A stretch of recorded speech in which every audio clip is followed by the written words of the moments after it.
আমার প্রিয় মা ও বোন, আপনার স্বামীটা অমানুষ, আপনার প্রতি জুলুম করে, আপনাকে গালিগালাজ করে, আপনার বাপমা তুলে কথা বলে, আপনাকে কষ্ট দেয়, আপনার বাপমার দিকে তাকায় না, শুধু নিজেরটাই বুঝে জুলুম অবিচার করে, হয়তো পরকিয়া করে, হয়তো সে অমানুষ, হয়তো সে খারাপ মানুষ, হয়তো সে আপনার কোনো হক আদায় করে না, হয়তো সে বন্ধু বান্ধব নিয়ে আড্ডা মারে, হয়তো সে সংসারের দিকে তাকায় না, হয়তো তার আরো অনেক দোষ আছে, হয়তো আপনার শ্বশুর বাড়িতে আপনার ননদ দ্বারা আপনি কষ্ট পান, আপনার দেবর জুলুম করে, আপনার শ্বশুর অত্যাচার করে, শাশুড়ি বকাঝকা করে, যৌতুকের জন্য চাপ দেয়, নানান কারণে আপনার মনে কষ্ট আছে।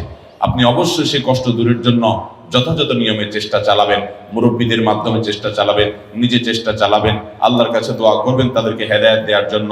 যদি সীমা লঙ্ঘন তারা করে ফেলে, অবিচার সীমা ছাড়া চলে যায়, তাহলে আপনি অবশ্যই বিচারের ব্যবস্থাও করতে পারেন। 30 বছর জুলুম সহ্য করেছেন, 40 বছর সাংসারিক জীবনে জুলুম সহ্য করেছেন, এই তো। এরপরও আপনি যদি এইভাবে চিন্তা করেন যে আমার সকল দুঃখের বিনিময়, সারা জীবনের দুঃখের বিনিময় আল্লাহ তাআলা যদি আমাকে জান্নাতটা দিয়ে দেন, এটা থেকে লস প্রজেক্ট হবে ব্যবসা নাকি লাভের হবে? কেমনে লাভের হবে বলেন তো?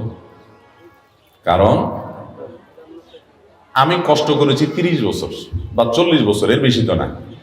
একজন মহিলা বিয়ে হওয়ার পরে কত বছর বাঁচে?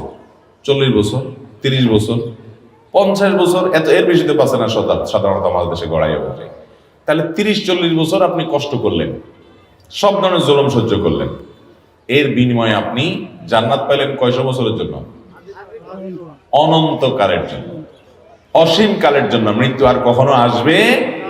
তাহলে 30-40 বছরের কষ্টের বিনিময়ে যদি অনন্তকালের চিরসুখ পাওয়া যায়, লাভ হলো না লস হলো?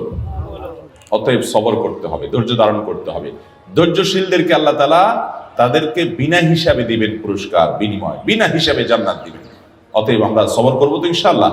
আল্লাহ আমাদের মা বোনদেরকে সবর করার তৌফিক দান করুন।